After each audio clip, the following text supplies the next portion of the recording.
aí, deixa eu já aproveitar, ó, galera. Dia 27 vai ter uma agenda sensacional. Juliano Nascimento, que está aqui conosco, ele vai fazer uma apresentação sobre um novo módulo de dimensionamento da Nexus, né, um módulo que ele mesmo desenvolveu. E a ideia é assim, o Turbo Table ele tem algumas deficiências, muita gente não sabe. É exatamente isso que ele vai explicar para nós. Ele vai mostrar quais são as deficiências que tem com o Turbo Table e uma alternativa desenvolvida por ele mesmo, né, aqui pela Nexus. Ele vai disponibilizar para todos os participantes. A única coisa que a gente pede é que a galera que estiver cadastrada lá, né, faz o cadastro lá no Planeja que dá, naquele formulário que a gente disponibilizou já no grupo.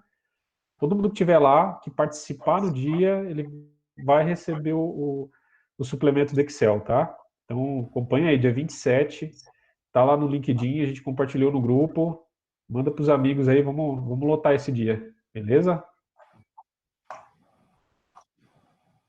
Top, show Tá demais. marcado e já tá compartilhado. Galera que trampa com o planejamento das 2, 3 empresas que eu trabalho já estão sabendo já. Interessado porque eles gostam desses turbotables, mente e tudo mais que vier para cima. Se for para ajudar, a gente tá pegando, né? Vai estar todo mundo lá. Cara.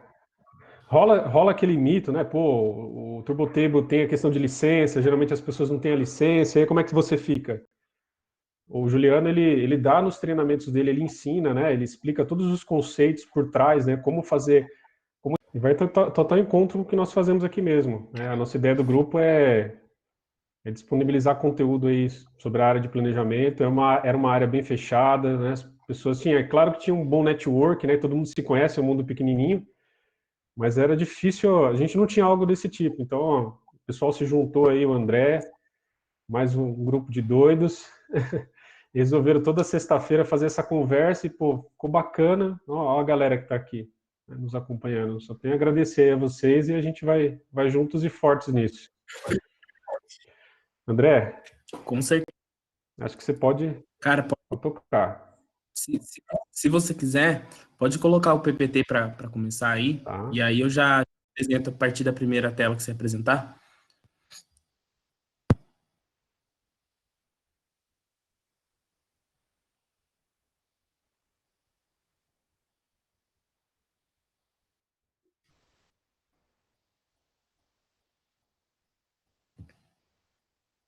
A partir de agora, só para estabelecer algumas regras aqui bem rápidas, a gente vai tentar ser bem objetivo, então a gente vai tentar falar aqui por aproximadamente meia hora, e depois a gente abre no final para 15 minutos a 20 minutos no máximo de discussões, bate-papo, para a gente não estender demais, principalmente visando as pessoas que têm agenda limitada, tá? Então, tem pessoas aqui que se comprometerem em ficar 1 hora e é o tempo que elas conseguem.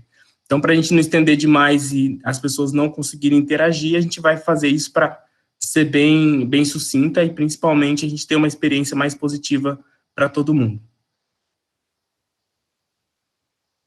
Então, beleza, a gente desenvolveu alguns tópicos aqui que a gente vai falar, que são basicamente 4 tópicos e um deles é dividido em 2 partes, tá?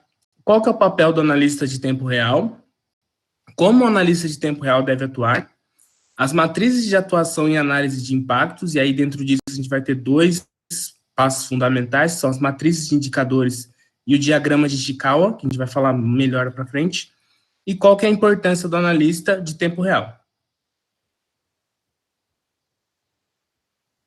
Bom, aqui a gente elencou alguns pontos que foram, quais são dentro desses papéis que a gente entende que o analista de tempo real tem que ter. Então, o que a gente, parando nesse bate-papo que a gente fez para montar esse material, a gente pensou que é importante que o analista tenha? De papel de atuação, que ele busca ao máximo garantir que o que foi planejado seja realizado. O que a gente quer dizer com essa ideia?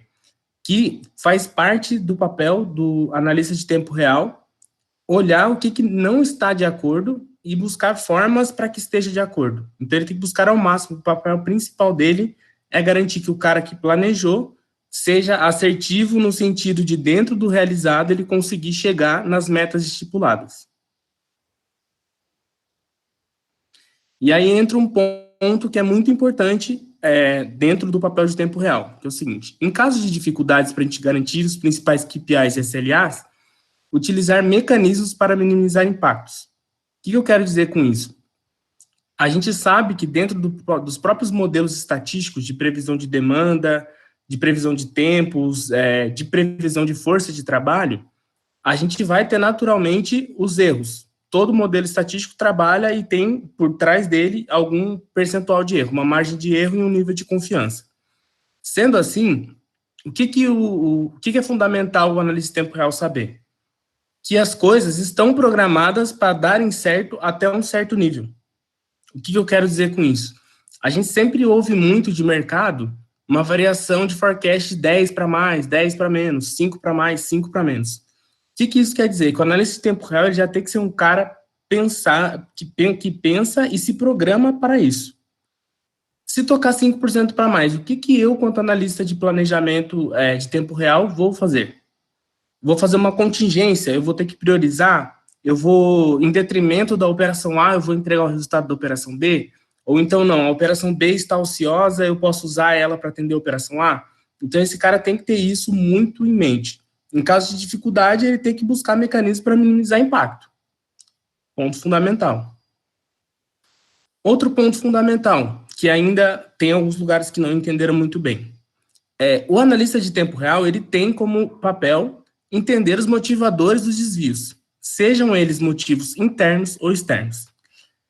Eu sinto muito, por onde eu trabalhei, vou falar com base nas experiências que eu tive. O analista de tempo real, na maioria dos locais, ele tem uma visão de que ele é o cara que tem que informar quantos por cento não estamos entregando de HC, quantos por cento não estamos entregando TMA e quantos por cento o volume está desviando, para mais ou para menos. E a minha proposta aqui é um pouco diferente. É falar assim, ó, o desvio é de 10%. Mas por que esse volume desviou 10%? Tem um motivador. Ele é um motivador interno, ele é um motivador externo. O que eu quero dizer com isso? Motivador interno, para dar um exemplo. Eu trabalho numa empresa que vende pay-per-view.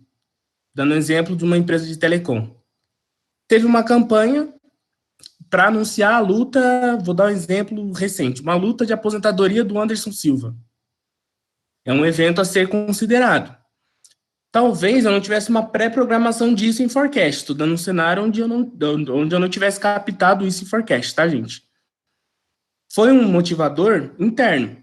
Então, eu já sei que aconteceu alguma coisa específica naquele dia, naquele horário, que fez com que o meu volume subisse. Então, isso, o cara de tempo real, ele precisa ter muito na ponta da língua. Entender, desviou 10% para mais. Mas por que desviou 10% para mais? Teve alguma coisa que fez isso ser diferente do que estava no modelo estatístico. Seja o erro do próprio modelo, ou algum fator interno ou externo que pode ter gerado esse impacto. Um ponto importante também.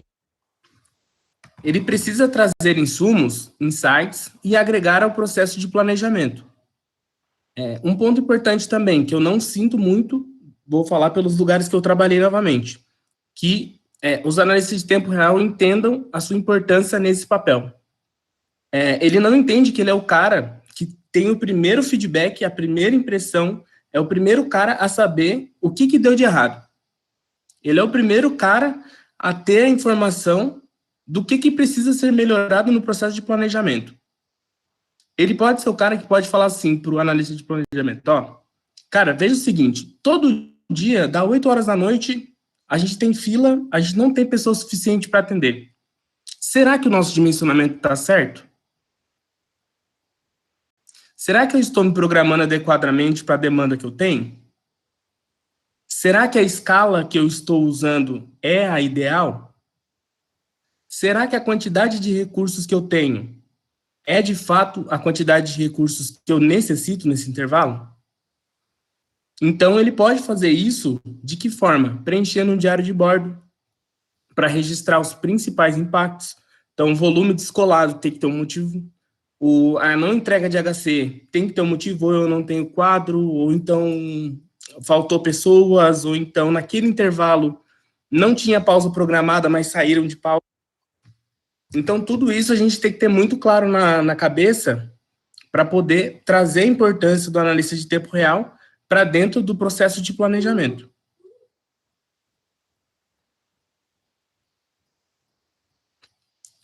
e o principal para mim dentro de tudo isso, ele fazer a gestão e o controle de filas.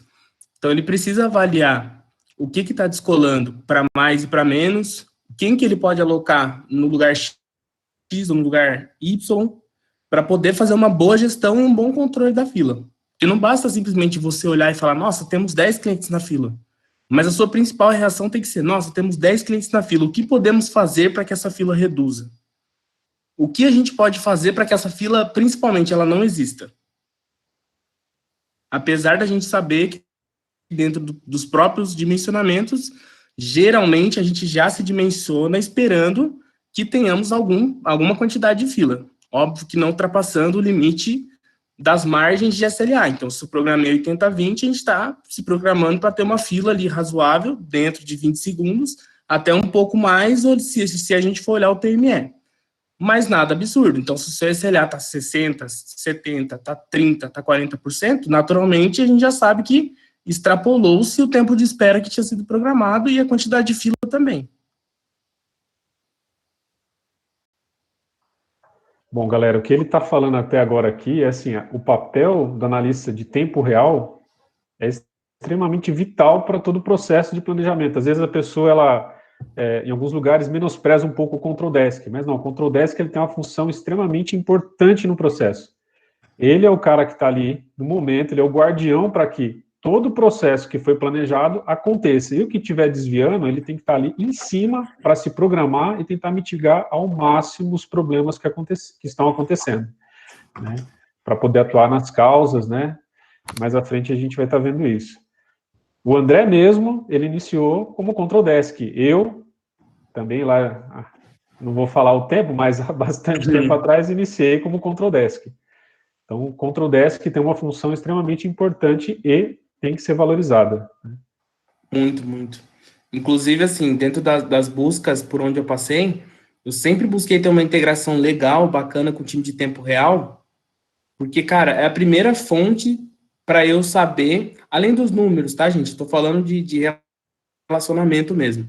Além dos números, a primeira fonte para a gente saber onde a gente pode evoluir no nosso dimensionamento, na nossa curva, no nosso plano, é a galera que está controlando isso, para ver se está dando certo ou não. O primeiro feedback sai dessas pessoas porque é elas que têm que fazer com que o que eu planejei na ponta se realize, além da própria operação.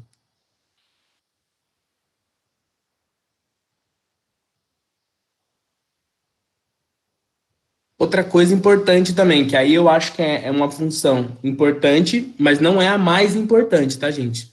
A gente reportar os principais desvios é importante, desde que acompanhado das motivações. Não adianta a gente pegar, assim, meu ponto de vista, tá? Não adianta eu pegar um Excel, colocar lá 10% de desvio de volume e mandar para alguém olhar.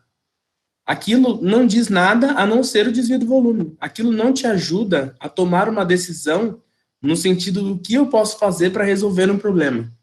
Se está com 10% de volume a mais, o que aconteceu? Isso vai se tornar a repetir? Isso é um problema que vai levar tempo para ser resolvido? Foi falta de HC, teve rechamada, teve reconexão?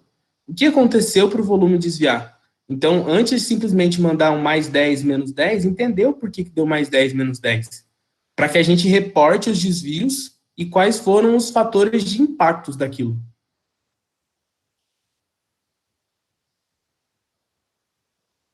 Beleza, outro ponto também de tópico que a gente trouxe. Como é que o analista de tempo real deve atuar? Meu ponto de vista também, tá, gente? E aí eu troquei muito com o Heraldo para a gente chegar nesse consenso. É importantíssimo que o analista de tempo real tenha um bom relacionamento com o time operacional. Eu fui criado numa cultura diferente dessa que eu estou tentando propagar. A cultura que eu recebi, e eu vou compartilhar exatamente a frase que eu ouvi. Control Desk bom é Control Desk odiado. Pode parecer, por alguns instantes, de que você ser odiado vai te trazer algum resultado positivo no cenário de entregas dos seus KPIs ou SLAs. Isso é totalmente enganoso. Porque você, sendo o cara odiado, você vai ser provavelmente a última pessoa a saber de todos os problemas. E, naturalmente, você vai ser o último a ter possibilidade de corrigir os problemas. Então, você estando muito bem alinhado com o time operacional, provavelmente você seja avisado antes do problema acontecer. Eu não conheço ainda operações locais onde a operação liga para o planejamento falando, ó, meu operador me avisou que vai atrasar 10 minutos. E, gente, pasmem, tá? Os operadores, em alguns lugares, avisam os operadores que não irão participar, que não irão ir naquele dia, ou que chegarão atrasados. E você, quanto planejamento, ainda não está conseguindo enxergar o futuro, exatamente porque você ainda não deu abertura e não abriu as portas para receber seu time operacional dentro da área. Não tem esse bom relacionamento de falar assim, puta, eu preciso avisar o Joãozinho, porque isso é importante para o Joãozinho. Se não tiver essa pessoa no próximo intervalo, o Joãozinho não vai entregar o SLA. Aí o Joãozinho vai me ligar perguntando por que a fila está alta, vai me cobrar de um TMA, inclusive cobrando um TMA abaixo da meta, porque uma pessoa que falta, você precisa reduzir ou TMA ou pausa para poder entregar o mesmo SLA. Então, é importante que operações pense e estejam dentro do processo de planejamento e de controle para que eles saibam quais são os impactos das não entregas que eles fazem no dia a dia. Para que eles te avisem antes, para que você seja preventivo e não corretivo.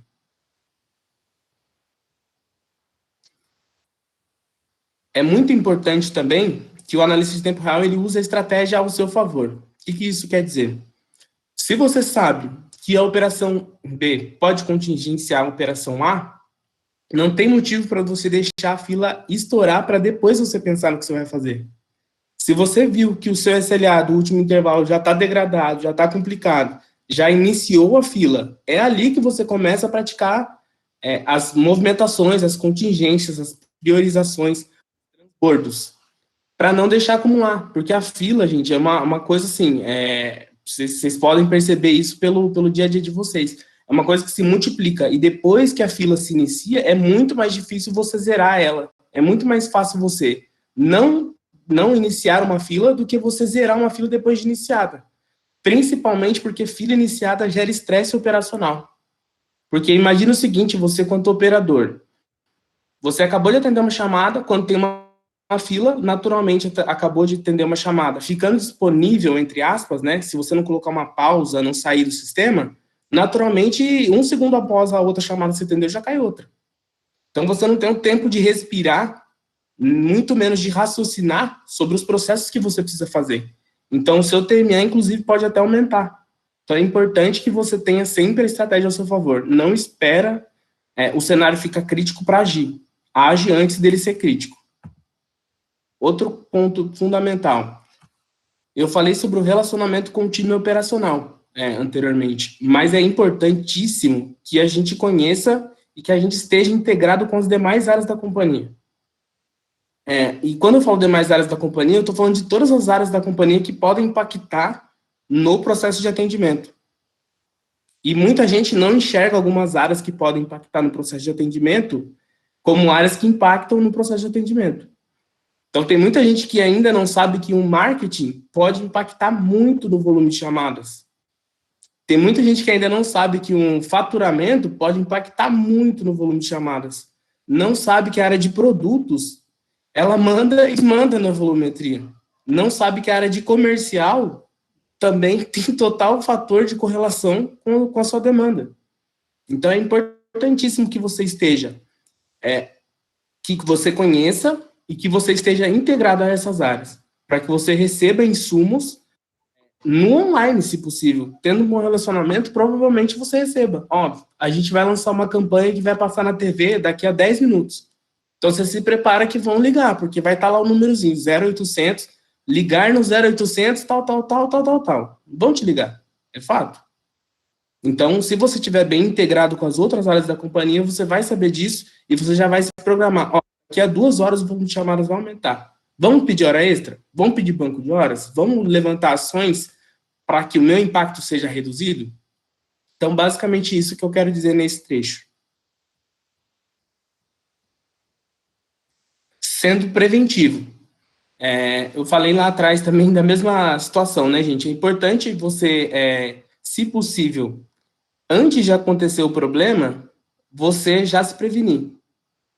É muito mais fácil você tomar uma vacina do que você ter que tomar remédio. isso para a vida. Então, é muito mais prático você, antes de ter um problema, se antecipar e evitar esse problema, do que você ter esse problema para depois você ter que corrigi-lo.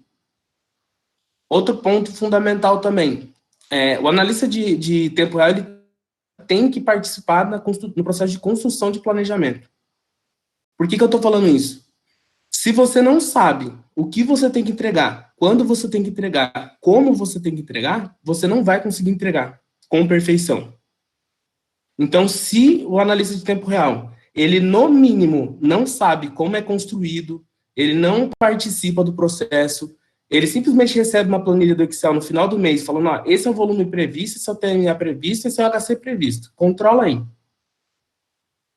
Tem chance desse resultado ser positivo? No meu ponto, acredito que, a partir do momento que você participa, que você está dentro do processo de plano e de estratégia, você sabe qual que é o seu norte, você sabe o que você precisa perseguir e você sabe como você vai perseguir aquilo. Então, é importantíssimo que o analista de tempo real tenha essa atitude, apesar do planejamento em alguns momentos excluir, como o próprio Heraldo falou, de ter o preconceito de, mas o cara é control desk. Isso, assim, sinceramente, do meu ponto de vista, de novo, é uma coisa que tem que mudar na área de planejamento. A gente não pode ser antipático às pessoas de tempo real. Pelo contrário, a gente tem que abraçar, receber e ser um dos principais parceiros, um dos principais braços de planejamento é o tempo real. E, de novo, gente, trazer insights que possam gerar mudanças na cadeia de valor da empresa. O que eu quero dizer com isso? Se o Control Desk, ele toda noite observa um processo que acontece a partir de um determinado horário, a partir de um certo ponto, ou seja, se toda vez a gente tem um processo sazonal que acontece e entende qual é o seu motivo, dá ou não dá para a gente fazer uma mudança nesse processo, se for um processo negativo para a empresa? Eu acredito que dá para se mudar, desde que se tenha, primeiro, números e insumos. O número vai falar por si só, mas além disso, os insumos são fundamentais para que as cabeças pensantes do negócio entendam que aquilo precisa ser alterado. Então, dando um exemplo, se todo dia à noite inventam uma manutenção da internet das pessoas, e as pessoas te ligam por causa disso, justamente à noite, que é quando você não tem funcionários lá, precisa fazer justamente à noite? Não pode ser no período da manhã, onde eu tenho mais pessoas? Ou então o inverso, eu não posso alocar mais pessoas para a noite?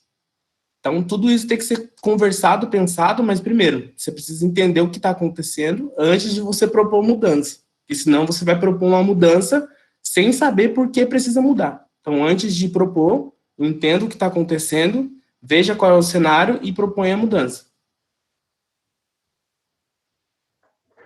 Bom, galera, tá todo mundo quieto aí, mas exatamente tudo que o André está falando aqui, a gente vai falar mais adiante aí sobre quais ferramentas e quais métodos você pode utilizar, né, para seguir um norte, para não se perder quanto a isso, até mesmo porque o Control Desk, ele tá ali no calor do momento, tá ali, muitas vezes ele é o bombeiro da situação.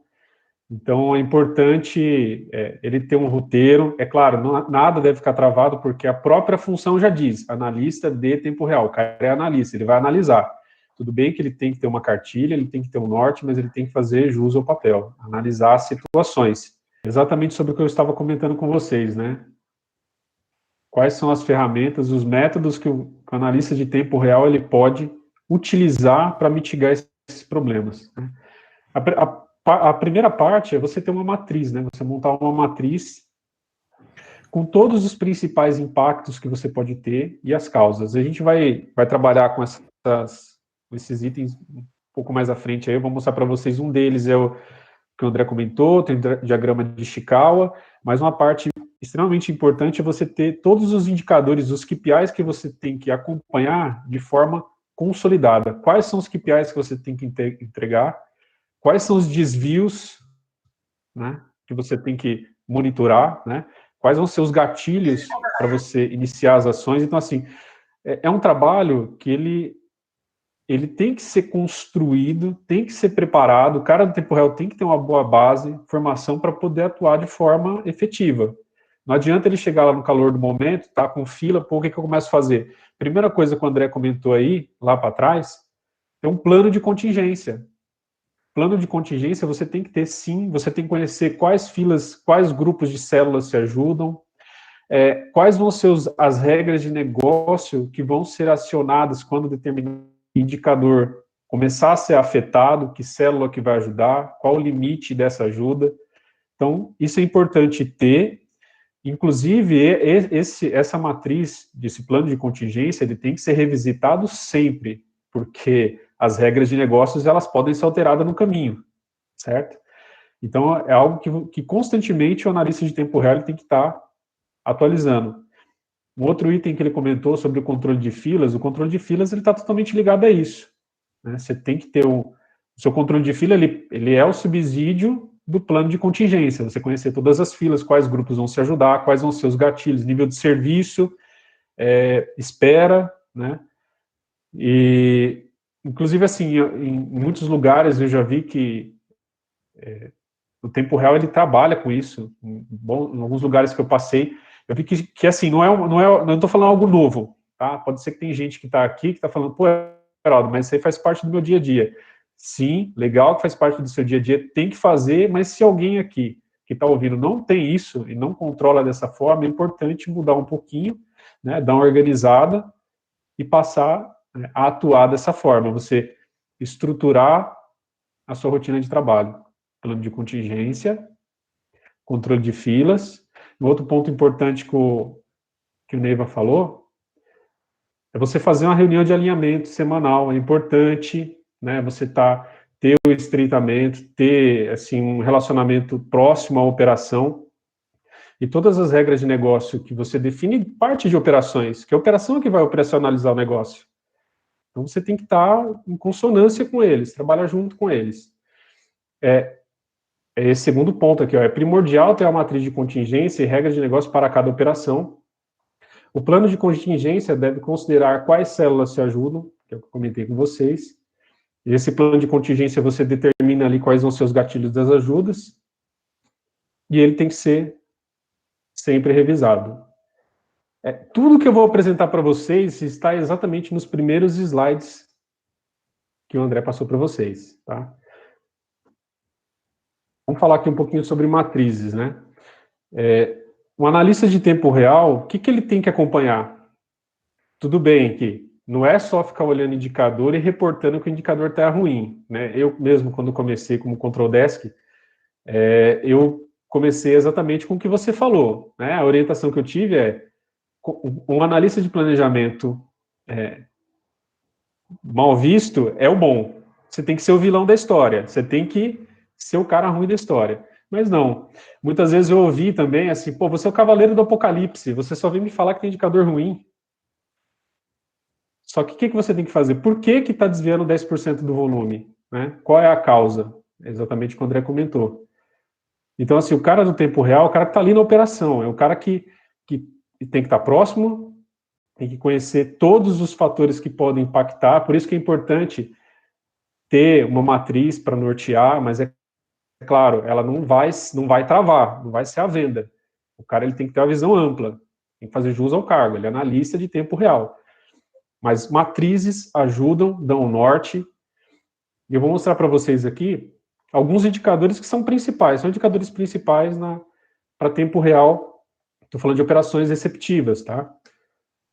Então nós temos lá, chamada recebida, né?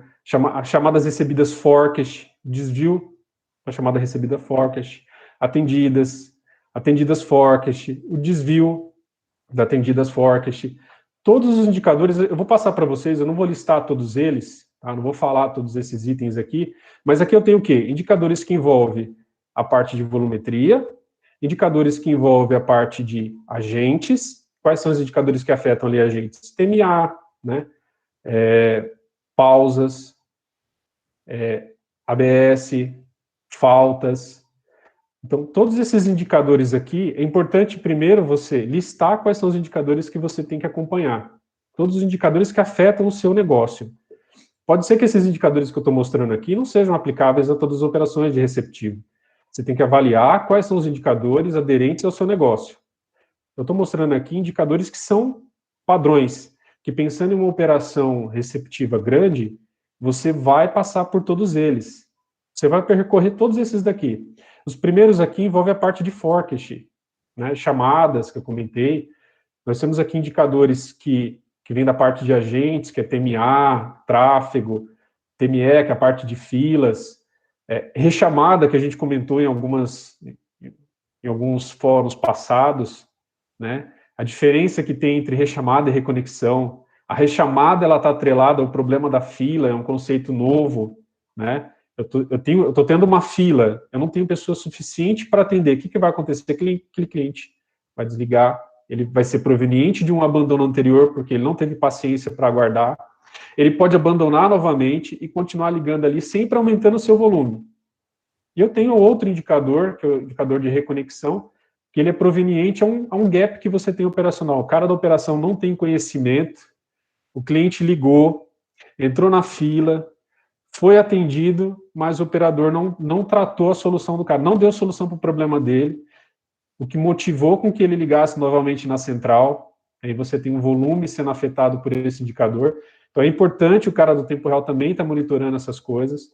Então aqui nós listamos todos os indicadores que são padrões para operações receptivas.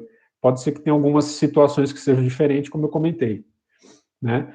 Inclusive, assim, pode parecer para alguns assim, não, mas não é necessário, indicadores de tabulação também.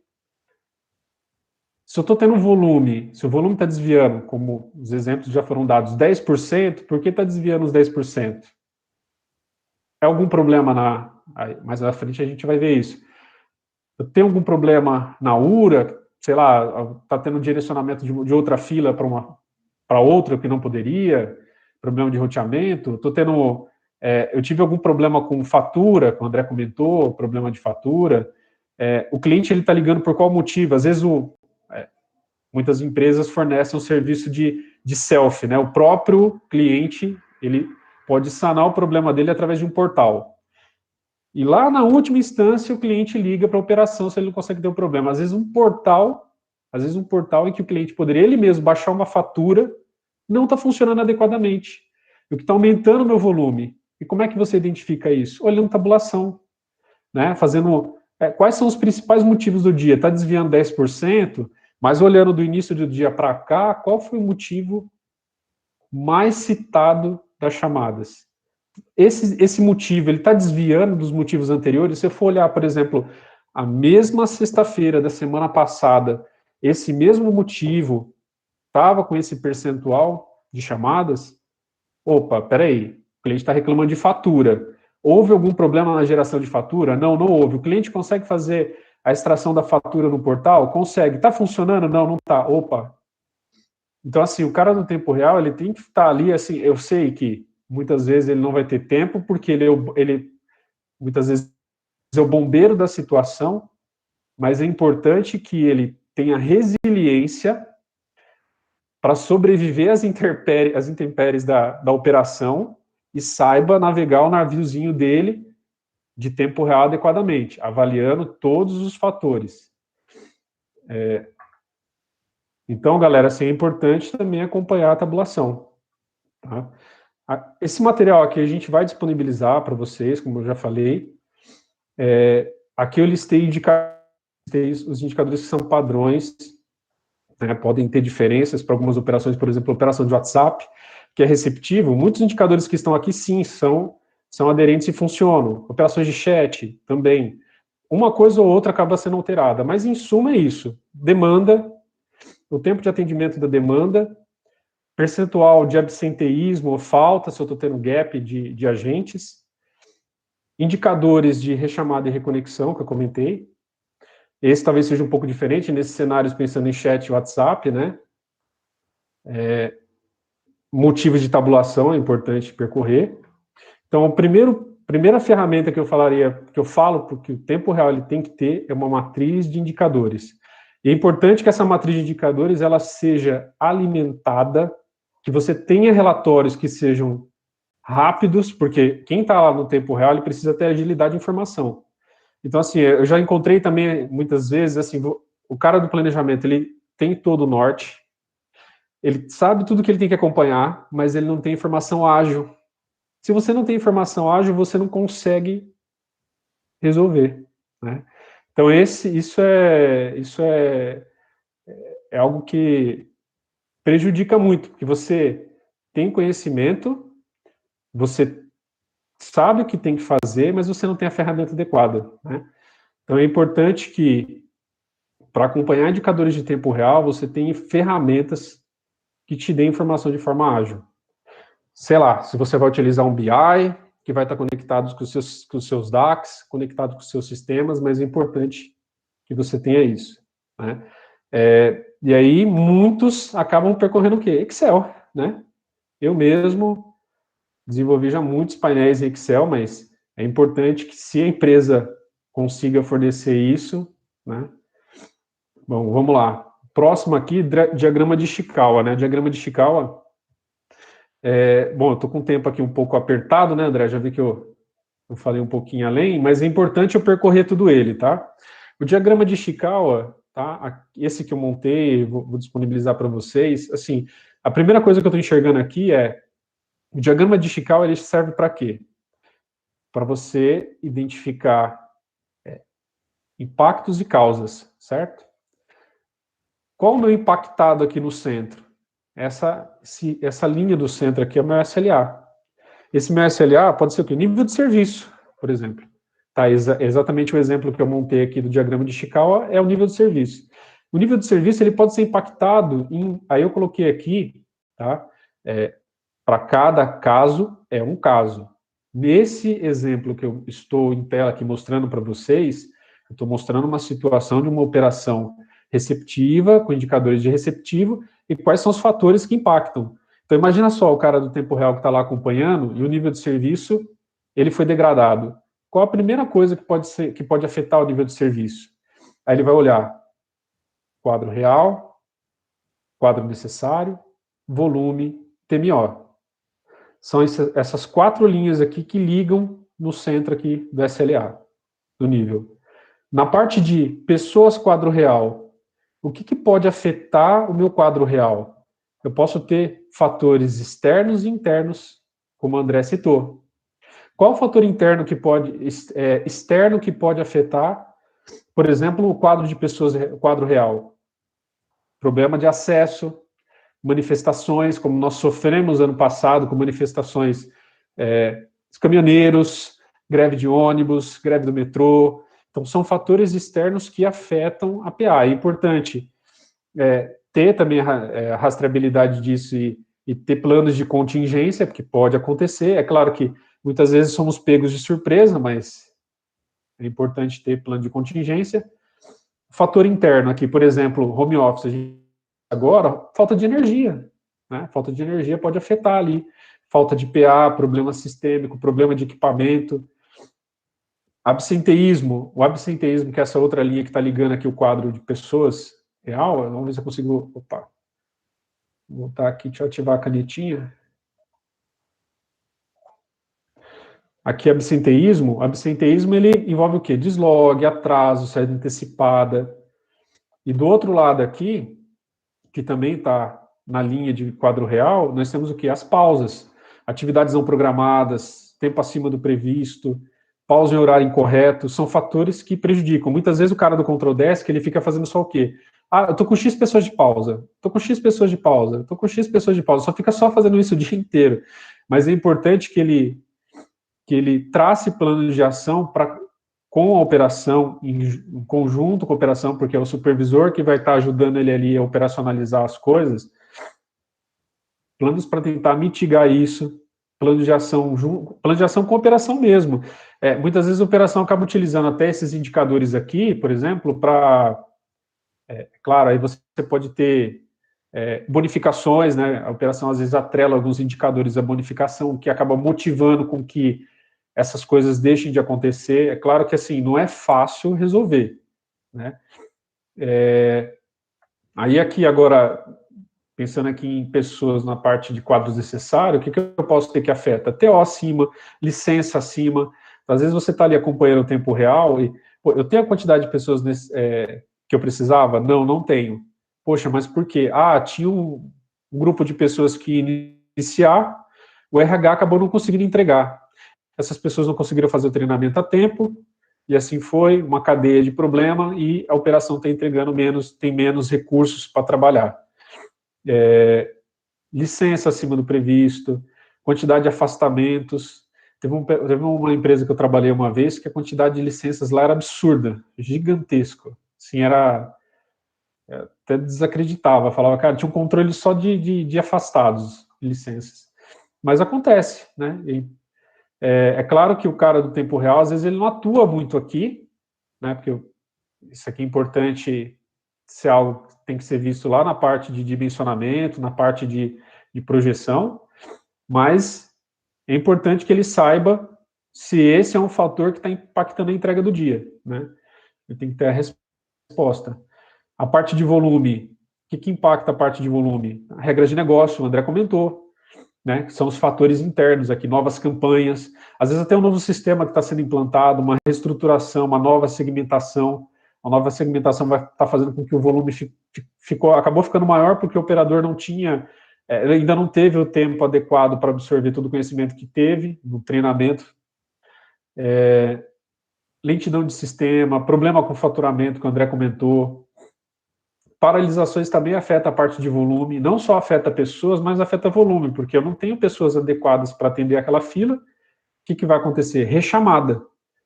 Então, o volume ele vai se retroalimentando e vai aumentando o volume de chamadas previstas e vai ficando cada vez mais, o desvio cada vez acima, maior do que o previsto.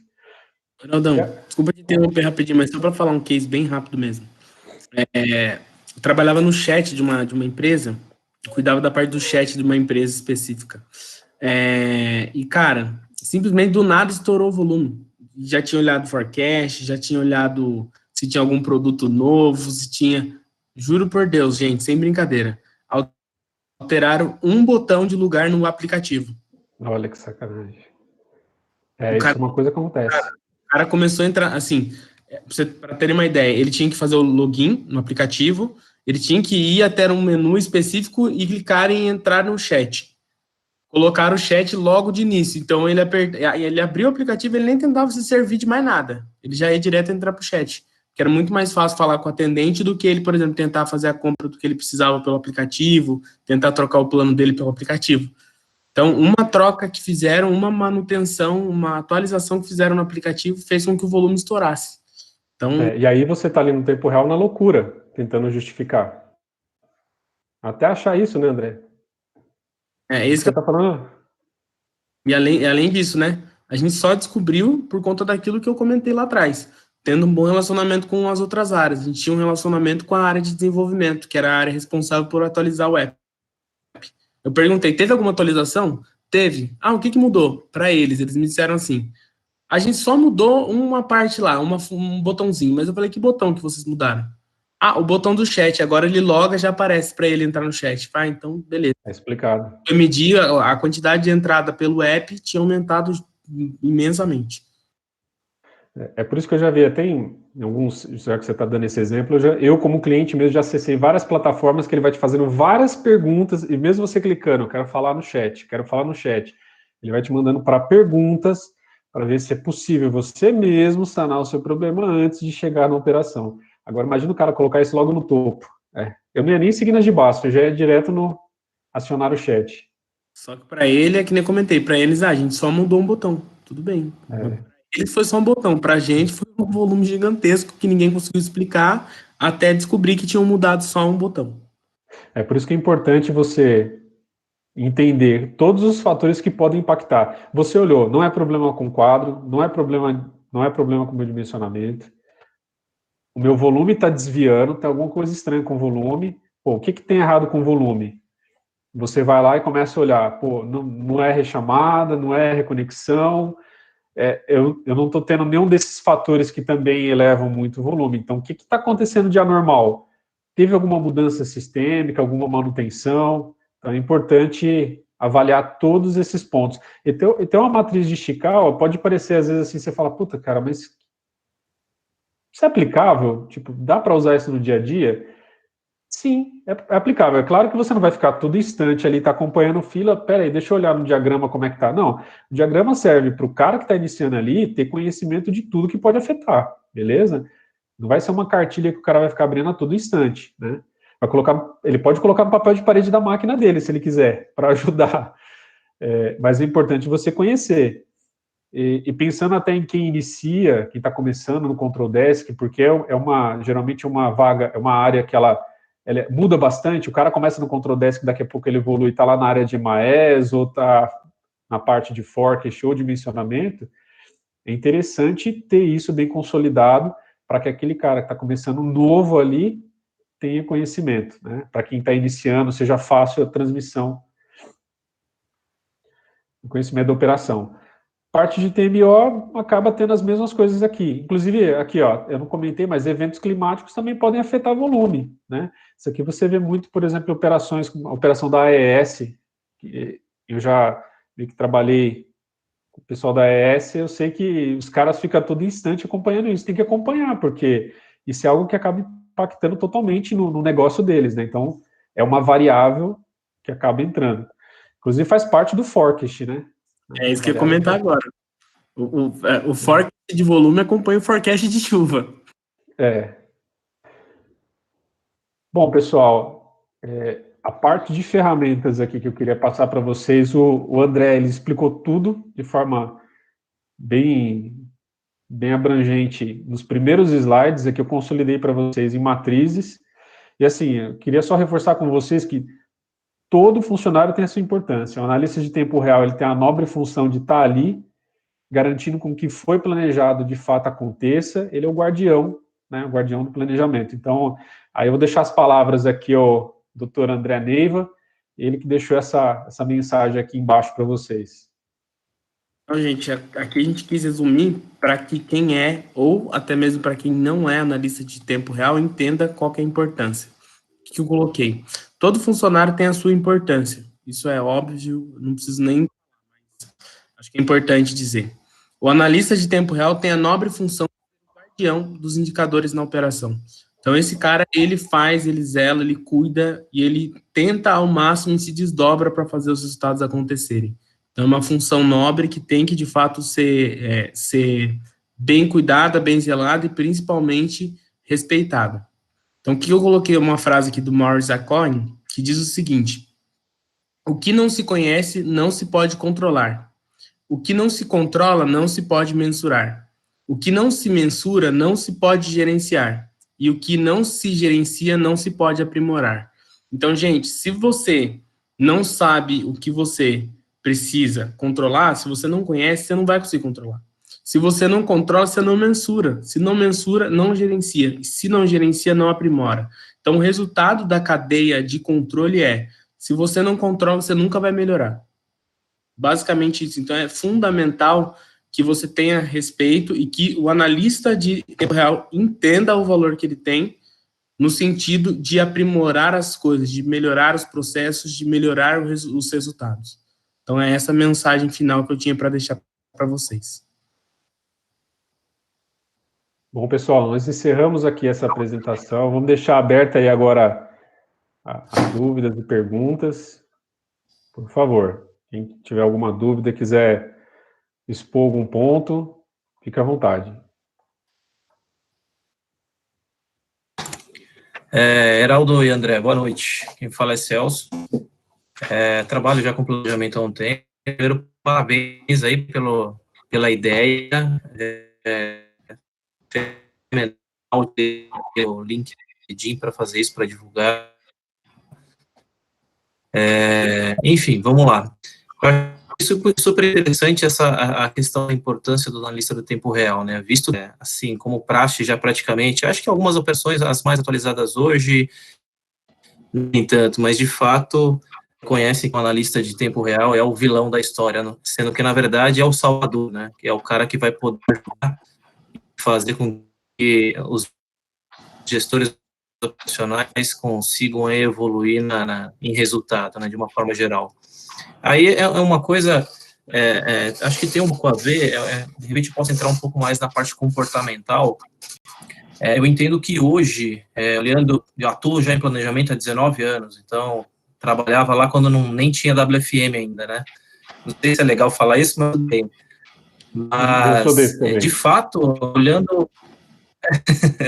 olhando algum atrás, a gente tinha mesmo esse comportamento de olhar o control desk quando o control desk entrava na operação, nossa, inferno chegou e tal. Hoje, eu passei por essas últimas empresas que eu passei nesses últimos anos, eu percebi uma coisa diferente e acho que está muito atrelado também ao próprio planejamento, né? Os gestores de planejamento no sentido de passar esse tipo de orientação já, justamente para o analista em tempo real, né? Porque se você pega pessoas que têm já um planejamento, de fato, é a primeira coisa que ele vai falar, fala, meu, vai lá na operação e arrepia aquela operação, porque os caras têm que trabalhar. Hoje, eu acho que nem tanto, acho que a área de planejamento, a visão que eu tenho aí, compartilhando com vocês, ela sempre foi uma área muito, assim, não muito divulgada, as pessoas eram muito fechadas dessas áreas, de planejamento em si, né? Coisa que está mudando hoje no mercado. E isso também faz com que esse histórico desse analista de tempo real, ele mude um pouco também, mas eu acho que faz muito mais, ele muda, assim, mais uma dependência do gestor, né, que está ali atuando, do que propriamente uma ação do próprio analista no sentido de, ó, deixa eu ser legal que o cara vai ser legal comigo também. Eu acho que é meio que ele segue uma linha, né, uma tendência do que o mercado é assim, então tem que ser assim. Eu acho muito interessante esse ponto, porque não só isso, mas também acho que a valorização do control desk em si, né, que querendo ou não é um dos primeiros cargos na parte de planejamento, né, quando inicia-se na área de planejamento call center, e contact center e tudo mais, eu entendo de uma forma geral também que ele tem que ser um pouco mais valorizado e mais cobrado no sentido de estar mais preparado, né? É que muitas vezes eu vejo, olho para o mercado assim e vejo que isso também não é muito bem visto, né? Não é que não é bem visto. Quando você compra um analista de tempo, de longo prazo, um exemplo, de longo e de médio prazo, falando em salário, né, enfim, para um analista de tempo real e até mesmo control desk, que para mim é praticamente a mesma coisa, você vê uma diferença que é muito grande, mas na verdade os conhecimentos são praticamente iguais. Os termos, o conhecimento que ele precisa ter para poder tomar alguma ação é praticamente o mesmo conhecimento que o analista de longo prazo tem. É o que eu estou querendo colocar no ar para gerar discussão, para não ficar falando. O que vocês têm, assim, uma visão de vocês, até a opinião de vocês com relação a esse ponto comportamental, no sentido de, pô, eu sei que o cara tem que seguir essa linha, mas ao mesmo tempo ele tem que seguir essa coisa de humanizada, né? E a gente sabe que quando a gente fala planejamento, a gente fala em número, e pessoas, geralmente, de números, são pessoas mais reservadas. O que você vê isso hoje no mundo atual, onde a comunicação está se extinguindo, né, assim, pessoalmente falando e tal, então na parte de celulares, dessa parte de tecnologia. Falo isso assim para colocar no ar um posicionamento de vocês, uma visão de vocês com relação a isso. Porque eu entendo que a necessidade de planejamento de cooperação hoje é mais do que essencial, primordial, né, para que isso, né, existem barreiras, eu vejo que existem barreiras aí hoje em dia, né, e nunca deixou de mais, hoje não deveria existir, mas ainda existe. O que vocês dizem? Cortou um pouco você falando, mas eu entendi bem, tá? E vai até segue a mesma linha do que o André falou logo no início. Antigamente tinha esse pensamento de que o cara do tempo real ele tem que ser o vilão da história, mas não, cara, você lida com pessoas. Primeiro que assim, você está acompanhando números, mas quem vai executar e fazer com que aqueles números aconteçam são pessoas, né? São seres humanos. Então, tem um fator humano aí. E o analista de tempo real, ele tem que saber tratar, ele tem que ter um bom relacionamento. Um ponto importante que o André comentou quando você tem um excesso de fila, você tem um problema de desgaste do operador, do cara que está ali na ponta. Qualquer um. Eu fui operador, eu posso dizer que eu fui um operador Caxias, bem certinho. Tem a pessoa que está aqui das antigas, a Miriam, trabalhou comigo na época que eu fui operador, há 18 anos atrás. Então, assim, é complicado, cara. Você tem que também olhar um pouco o lado da pessoa. E aí, o que vai fazer? Você está com um volume em excesso, o cara começa, por exemplo, a fazer pausa particular, pausa banheiro, que você não pode barrar. E não é à toa que ele vai fazer, porque ele está desgastado, né? Ele está cansado ali. Então, é importante o cara do planejamento entender que sempre lá na ponta tem pessoas. Se ele tem um pensamento só número, focado em número, e não olha para isso, é mais fácil ele controlar bot. Infelizmente, os grandes contact centers, eles estão seguindo essa linha de bot, né? Está tendo propagação grande, principalmente com as ferramentas de inteligência cognitiva, o Watson. Tem várias empresas desenvolvendo bots, inclusive operações de cobrança. Na cobrança, eu acho que é o que mais está utilizando o bot. Então, assim, o ser humano vai sempre continuar. É ele que constrói o sistema, ele constrói a operação. Tudo que está em volta da parte tecnológica sempre tem como principal fator humano. É para atender uma necessidade humana, né? Então, assim, a gente tem que saber lidar e tratar com seres humanos. Eu não consigo ainda imaginar um futuro em que não vai ter ainda um atendimento personalizado humano. Vai ter sempre que ter, porque eu mesmo, quando estou como cliente num determinado atendimento e eu só falo com o robô ele tem suas deficiências. Ele por exemplo, muitas vezes é uma ferramenta que ele tem uma inteligência acompanhada, ele está aprendendo, ele não vai substituir ainda o ser humano, né? A capacidade de pensar, nossa, é claro que talvez algumas coisas ele pode ser um pouco mais evoluído por fazer milhões de cálculos ao mesmo tempo e ter múltiplos núcleos, né, processadores. Mas vai sempre ter a necessidade humana. E ele existe para quê? Para atender uma necessidade nossa, né? Então, assim, trabalhar com seres humanos é difícil. Eu mesmo, quando era operador, a minha supervisora, ela vivia falando, faz a prova para ser supervisor, participa do projeto para ser supervisor. Aí eu falava, olha, eu não me vejo cuidando só de pessoas, eu me vejo cuidando de números. Olha que engraçado, eu só me via com números. E a primeira prova que eu fiz foi para analista de planejamento júnior, saí de operador para analista de planejamento júnior. Eu cuidava de uma operação que era extremamente complicada e eu vim da área de retenção da telefônica. Eu fazia retenção de quem comprava atendimento simultâneo, quem comprava aqueles servicinhos da Bina, né, que tinha aquele aparelho Domo. Então, Deus, assim, imagina, você está lá do outro lado tentando reter uma velhinha para ela continuar a ter... Ô, Celso, você está comentando aí, mas não está saindo áudio. Você deve ser dessa época. Desculpa, eu falei que você vai confessar a sua idade daqui a pouco. Aí, ó, tá vendo? Então, assim, lidar com o fator humano não é fácil lidar com seres humanos, mas é importante a gente ter tato, saber como lidar, né? Eu vou deixar agora pro André falar aí as considerações. Cara, vou dar minha resposta em cima do que o José falou. Cara, faz total sentido a sua pergunta. Minha primeira experiência no sentido de mudar o jeito de fazer, ou seja, de não ter essa visão de que o control desk bom é o cara ruim, entre aspas, é o cara odiado, foi exatamente em cima de um feedback de um supervisor, de um coordenador meu, inclusive é um dos nossos fundadores aqui também, que é o Maurício Mazzarella. Ele falou para mim, André, em vez de você dar murro em ponta de faca, por que você não vira a faca e começa a fazer um churrasco? Nessa linha de raciocínio. Então, assim, ao invés de você ficar brigando com os caras, por que você não senta com os caras, eu vou abrir o jogo aqui, tá? Faz com os caras um bate-bola, faz com os caras uma mesa de bar, os caras se sentirem confortáveis de abrir as dificuldades deles para você, a ponto de você conseguir ajudar as dificuldades dele no sentido de estratégia. O supervisor também tem o desejo de entregar. Até mesmo o operador, mesmo mal remunerado, mesmo com todos os problemas que a gente sabe que existem dentro da maioria dos contact centers, eles também estão lá para entregar, para desempenhar um papel social. E através desse case que eu tive, eu aprendi que a melhor forma era essa.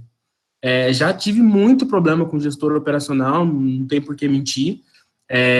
Só que os melhores cases que eu obtive foi exatamente nessa parceria, planejamento e operações. Então, o que me responde hoje como eu devo me portar foram em cima dos cases que eu tive. Eu tive cases negativos quando eu fui, entre aspas, o cara ruim, que malemar entregava o resultado, mas não era o resultado ideal e não era do formato ideal e principalmente era totalmente desumano. E hoje, da mesma forma, eu tenho um relacionamento bacana, saudável com as pessoas de operações, tenho um relacionamento humano e a gente consegue entregar os resultados da mesma maneira, com muito menos estresse, muito menos dor de cabeça. Com certeza. Mas acho que faz total sentido. É que muitas das vezes também a própria operação não sabe o que está vendo, né? Por mais que a gente faça ali o dimensionamento, a gente sabe ali o que passa minuto a minuto nas 24 horas ali, às vezes o supervisor não tem esse conhecimento apurado, né, para de repente ter uma análise tão perfeita quanto a gente tem, né, no sentido de saber o que de fato está acontecendo, né, mas faz total sentido. As duas respostas para mim foram assim excelentes. Concordo plenamente e eu acho que a comunicação é fundamental, né. Independente, acho que entra muito aquela situação do orgulho, né? Não vou falar nada, o cara que se vira.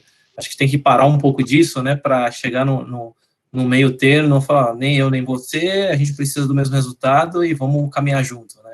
Mais ou menos assim. Cara, você entrou na linha exata do que eu penso e do que acaba acontecendo. Até eu acho que o próprio Juliano comentou esses tempos atrás, a gente, quanto analista, a gente precisa apresentar os cenários.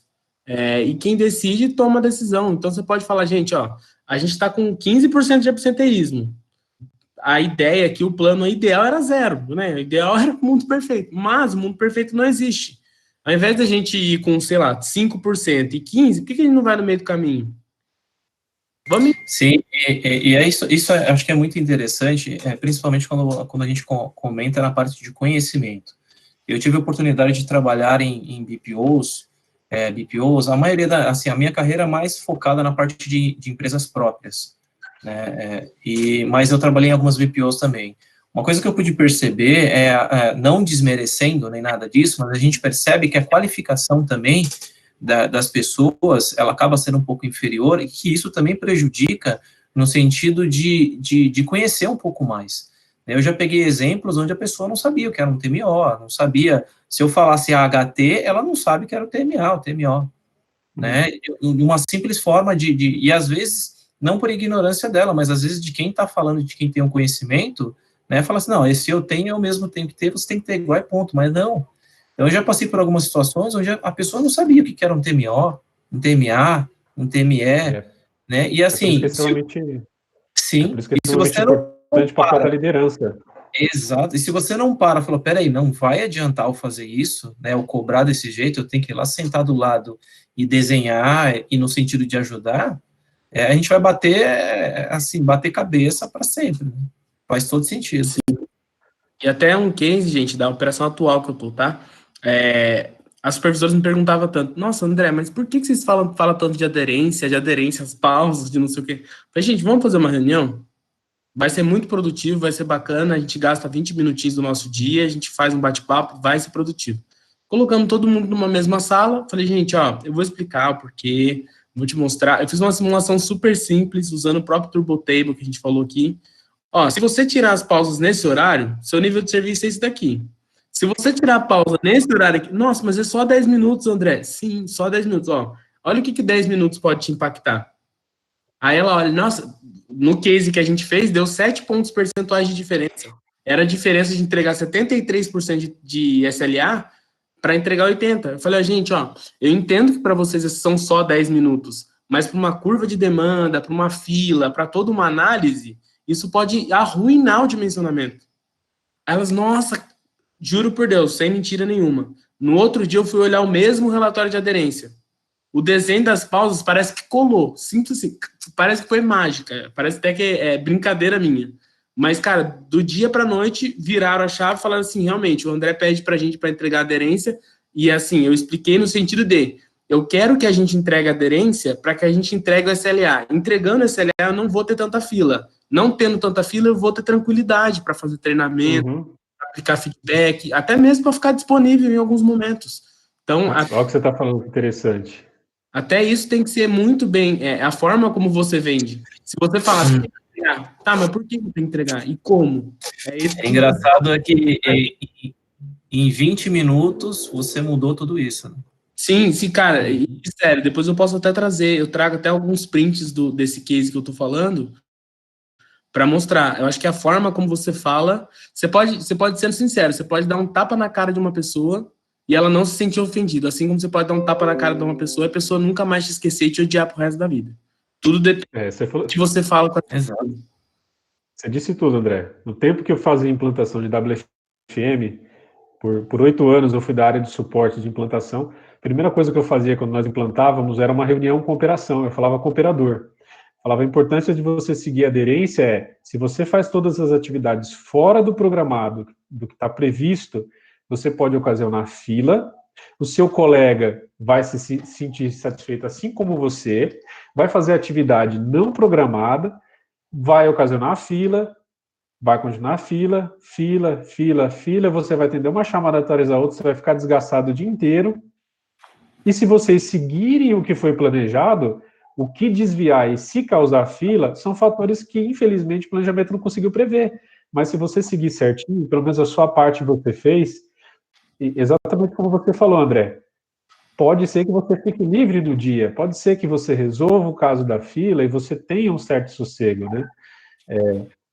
Então, é importante saber que a sua ação afeta um próximo, e aquele afeta outro.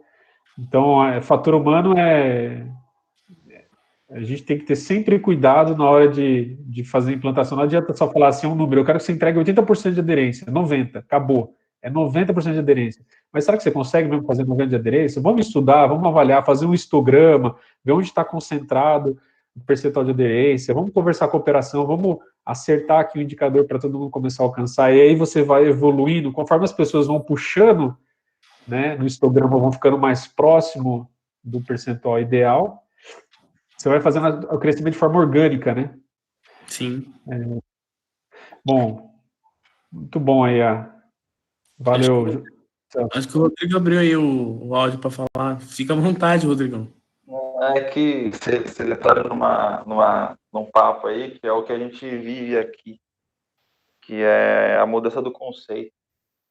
Porque o que acontece é o seguinte, da forma que o André falou, ele precisou aprender com o gestor como que ele teria que tratar o relacionamento operações e planejamento, ou operações e staff, porque como eu falei na semana passada, eu imagino, eu tenho para mim, e eu levo como respeito e conceito, que o staff tem que tratar operações como cliente interno, porque se não tiver operações, não tem staff.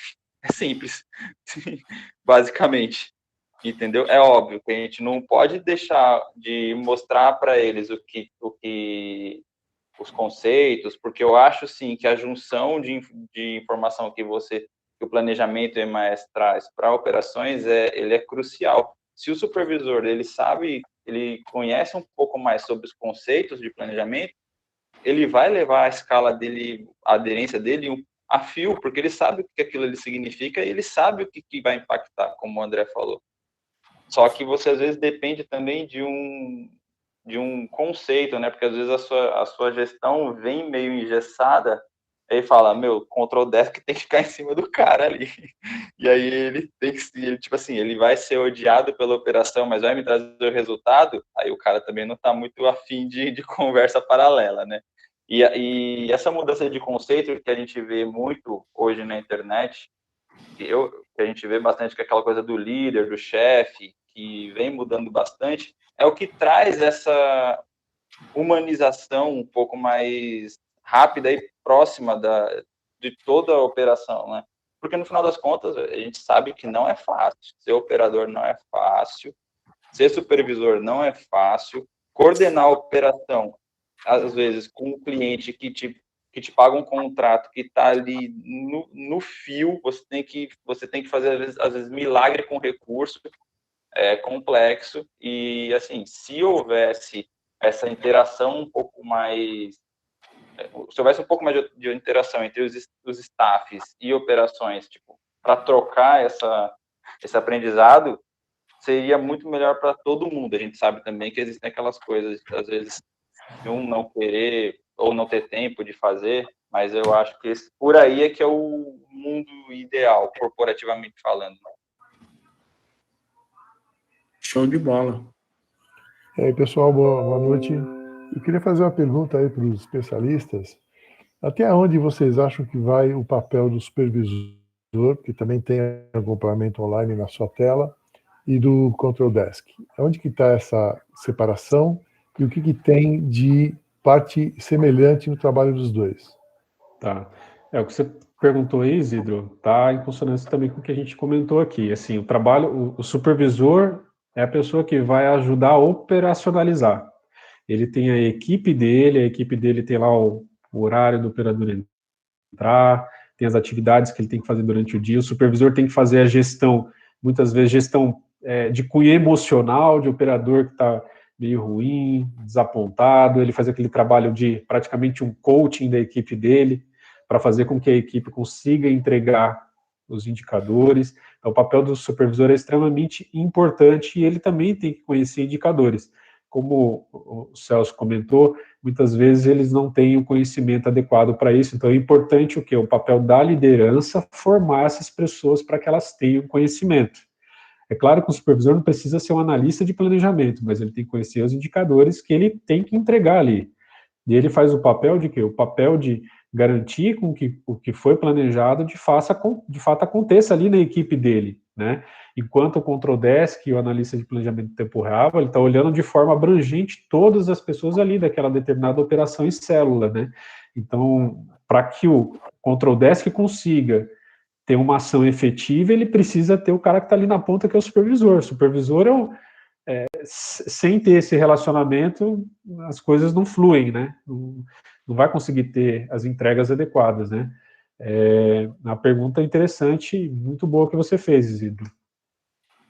Perfeito. Eu vou fazer mais uma, então. Qual tecnologia é fundamental para o Control Desk poder usar e o que vocês encontraram já de dificuldade no uso de algumas tecnologias? Ou seja, precisa ter um WFM, só o sistema de supervisão do DAC é suficiente?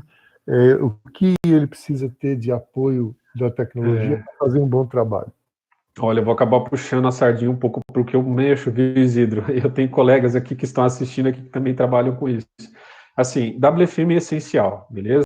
Não tem como falar de não ter WFM em operações gigantescas. Eu mesmo já trabalhei em uma empresa em que tinha um WFM extremamente obsoleto, sem suporte algum, e nós construímos tudo no Excel, Isidro, usando exatamente aquela planilha que foi mostrada há umas palestras atrás, com a planilha para fazer dimensionamento através de rotações. E nós fazíamos escala de 14 mil funcionários, tanto escala de operação quanto escala de funcionário administrativo, porque lá tinha ferramenta cortina de ferro. Então, olha a responsabilidade. Então, não tem como falar de uma operação grande sem um WFM. Era um caos, mas nós conseguimos entregar através de escalas cíclicas. Mas, com uma equipe de 8 pessoas se matando sempre quando tinha geração de escala, e todas as escalas eram feitas com 30 dias de antecedência, até mesmo para ter tempo hábil de fazer qualquer ajuste. Nós fazemos com 45. Então, o WFM é essencial. Uma ferramenta para Control Desk, ele vai ter que trabalhar com um DAC, vai ter que trabalhar com a ferramenta ali, seja Genesis, seja Avaya CMS, mas se houver a possibilidade de ter uma ferramenta integradora, e aí utilizando métodos de soluções de BI, como por exemplo Power BI, Tableau, MicroStrategy, é claro que eu tenho sempre uma afinidade mais com o Power BI, embora conheça as outras. O Power BI é uma ferramenta muito simples, muito barata e que você consegue operacionalizar de forma rápida. Então, assim, é importante ter painéis, assim como mostrei aqueles indicadores para vocês, é importante você ter um painel com todos os indicadores que o analista de tempo real tem que controlar. E essa informação ela tem que ser atualizada na menor granularidade possível, até mesmo porque a ação que ele vai tomar depende sempre do resultado que está no momento. Não adianta ele estar fazendo uma ação com informação defasada de 2, 3, 4 horas para trás. Ele não vai ter ação correta, né? Ele não vai conseguir ser efetivo para sanar os impactos. Então, eu indicaria o desenvolvimento de painéis customizáveis, utilizando ferramentas de BI, como, por exemplo, o Power BI que eu comentei, e que você possa integrar essa solução com o sistema de DAC, que você possa integrar essa solução com o CRM para avaliar a parte de tabulações, que é importante, né, fazer acompanhamento, para ver se o volume que está desviando, olhando aquele diagrama de Chicau, eu não encontrei nenhum fator que seja interno, né, o que externamente pode estar dando problema, né, desculpa, eu não encontrei nenhum fator que o problema, no caso que eu tinha comentado de, sei lá, o portal do cliente está fora, é um problema interno, né, porque é uma ferramenta da empresa. Aí você vai lá e começa a olhar que daquele volume que está desviando, você não tem problema de rechamada que está baixa, a reconexão está baixa. Pô, mas por que o volume está alto? O volume está alto porque a plataforma que gera fatura não está funcionando, o cliente não está conseguindo pegar a própria fatura, então ele está ligando para o atendimento para pegar a fatura. Como é que você consegue enxergar isso? Olhando o CRM e vendo as tabulações. Então, é importante ter essas informações de forma ágil, né? E a maneira que eu vejo, que eu recomendaria, aí tem colegas aqui, como por exemplo o Rodrigo, que trabalha com Power BI, apresentou uns dias atrás, uma bela apresentação, e vai ter próxima, eu indico o Power BI. Né? É claro que se a empresa tiver Tableau também funciona bem, não vou desmerecer o Tableau, tá? Mas eu estou falando na parte de agilidade, de praticidade, de custo, eu indicaria essa, Isidro. Não sei se eu respondi. Sim. Eu estava me referindo mais assim, realmente ao online, né? A coisa em tempo real mesmo. Eu queria ver uma outra coisa dos especialistas. Mapas de controle funcionam para contact center ou é um mito, na verdade? É uma teoria que na prática não se aplica no dia a dia?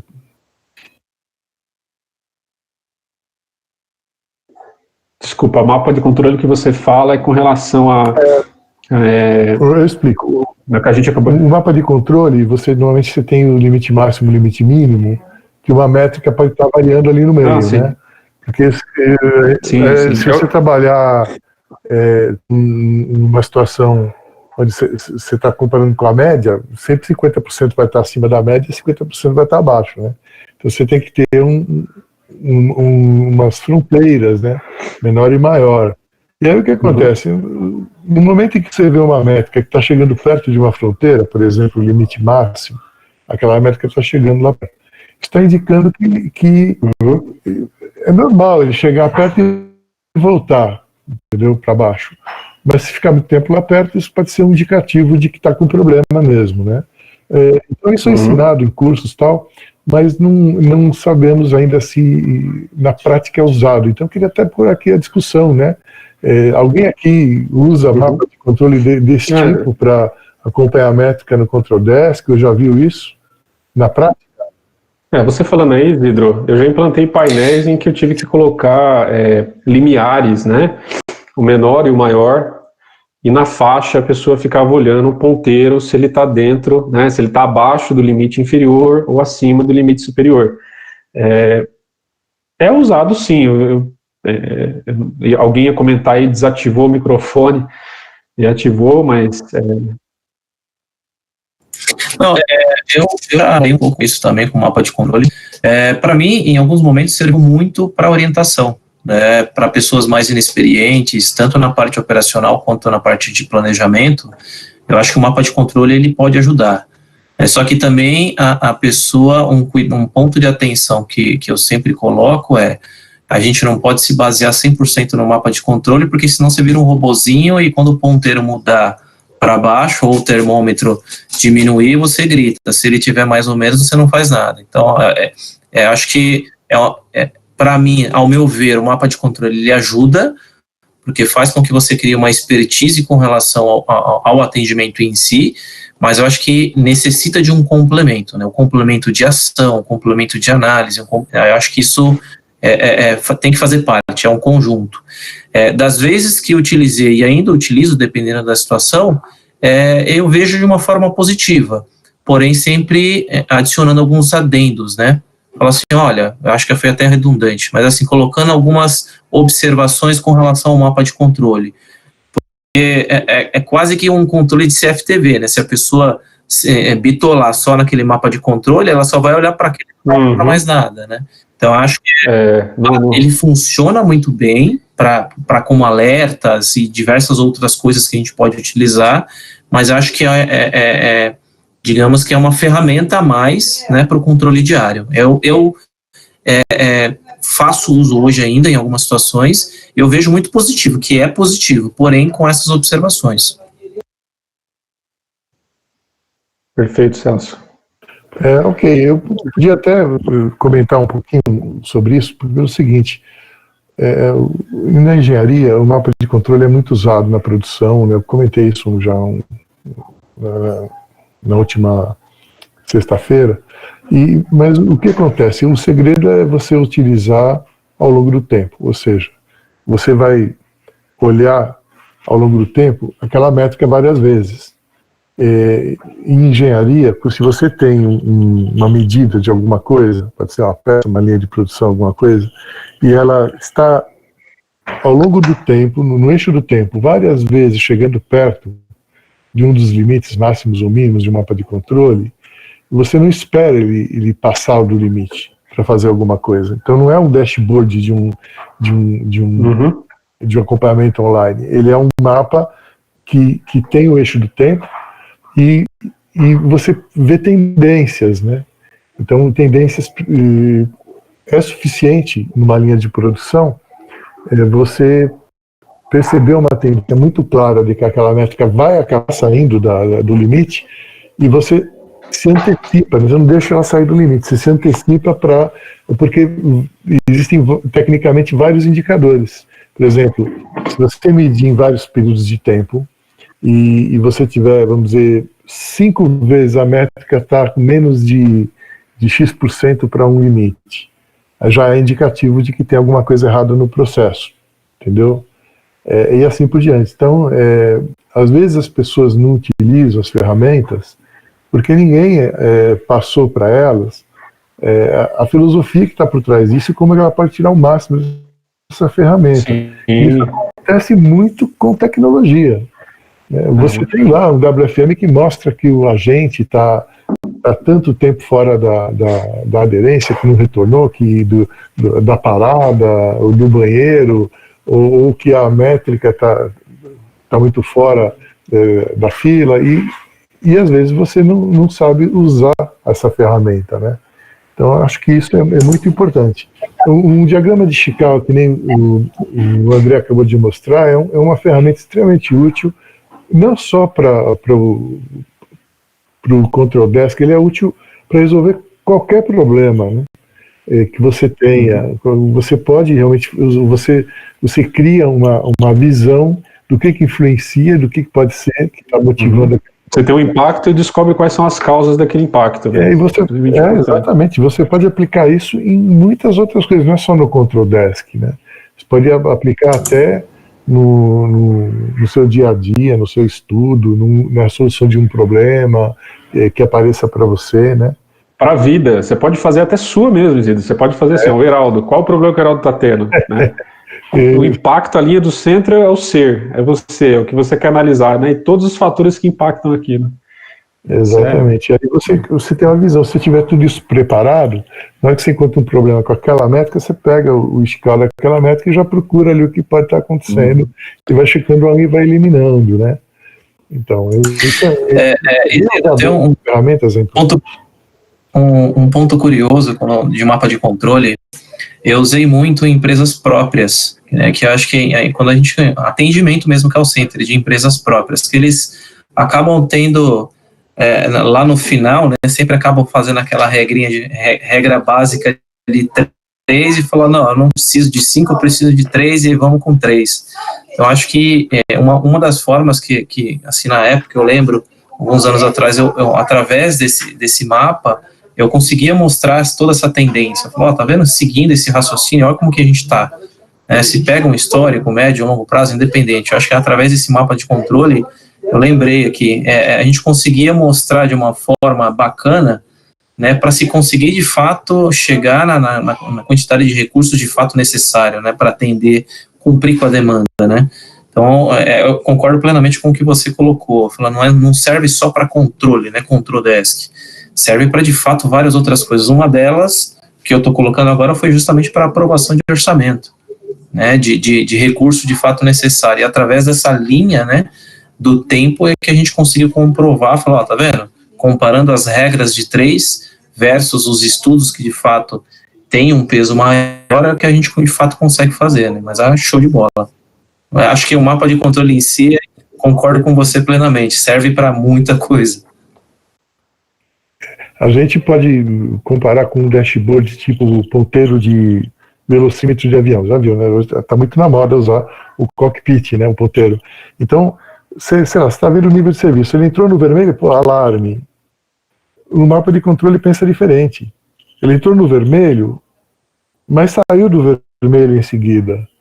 Isso é normal, isso não quer dizer que a sua linha de produção, de atendimento, ela esteja com problema ou com defeito.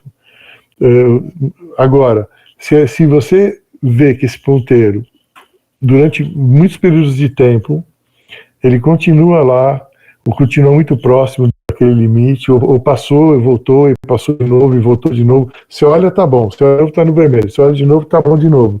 Quer dizer, você não pode fazer uma ação efetiva se aquele ponteirinho lá do cockpit, ele vai e volta do vermelho, vai para lá, vem para cá, vai para lá. Você precisa de tomar uma decisão. E nesse ponto que os mapas de controle fazem uma diferença, e o pessoal não sabe usar. Porque você tem que registrar. É melhor usar um papel e um lápis, uma coisa que te dê ao longo do tempo, um diagrama onde você tem ao longo do tempo as subidas e descidas. Esse negócio está muito perto, está muito alto, está muito acima da média, de uma maneira consistente, várias vezes isso está acontecendo, é sinal que realmente você vai acabar, se continuar esse crescimento, é quase que um forecast, é quase que uma previsão. Uma regressão linear, por exemplo, você vai ver que mais cedo ou mais tarde ele vai ultrapassar e vai entrar no vermelho, e aí depois você não precisa esperar ele entrar no vermelho. Você já sabe que isso vai acontecer. Então esse tipo de ação é que falta preparar as pessoas do Control Desk para realmente ter uma ação efetiva, né, nessas horas, né? Eu sou muito adepto desse raciocínio, dessa maneira de você ser proativo, né? Você perceber o problema antes dele estourar. Porque depois que estourou, aí você pode ser até multado porque não atingiu o nível de serviço, etc. Né? Isidro, sensacional as observações. Obrigado aí pela aula de sempre ajudando bastante. Celso, agradeço aí a sua participação, a de todos aqui. A gente vai controlando o tempo, Isidro, porque assim, é casa de ferreiro espelho de pau, né? A gente programa o horário, é difícil, a gente vai na abertura para tentar manter e fazer com que todos acompanhem toda a palestra, mas são sempre temas bacanas e rende sempre o assunto, né? Então, a gente agradece aí a participação de todos. Sexta-feira, você pode puxar, André? Sexta-feira quem, Rodrigo? Posso. Sexta-feira tá o Rodrigo com a gente já tinha feito um último bate-papo super interessante sobre Power BI aí, como fazer um controle simples, entre aspas, para escalas, e aí ele vai divulgar pra gente, vai abrir pra gente como fazer, eu já tô com o meu Power BI aberto esperando sexta-feira. E aí, só para dar os últimos recados aqui, galera, para quem ficou com a gente até esse momento. Então, próxima sexta-feira, a gente tem o Rodrigo, que está aqui com a gente para apresentar esse controle, como fazer. Ele apresentou o controle, agora ele vai mostrar como, na prática, a gente pode usar. Na próxima sexta-feira, sem ser essa na sequência, dia 20, a gente está vendo um palestrante também. Por enquanto, a gente está com essa data vaga. Inclusive, se alguém quiser indicar algum palestrante para participar, super bem-vindo. E no dia 27 a gente tem o Juliano Nascimento. De novo, reforço, tá, gente? Quem participar, quem tiver online aqui com a gente e quem se cadastrar lá no link, vai receber um módulo de dimensionamento da Nexus Advanced Analytics, que criou para corrigir algumas deficiências, alguns gaps, né, do modelo estatístico de Erlang aí via Turbo Table, tá? Então esses são os finais.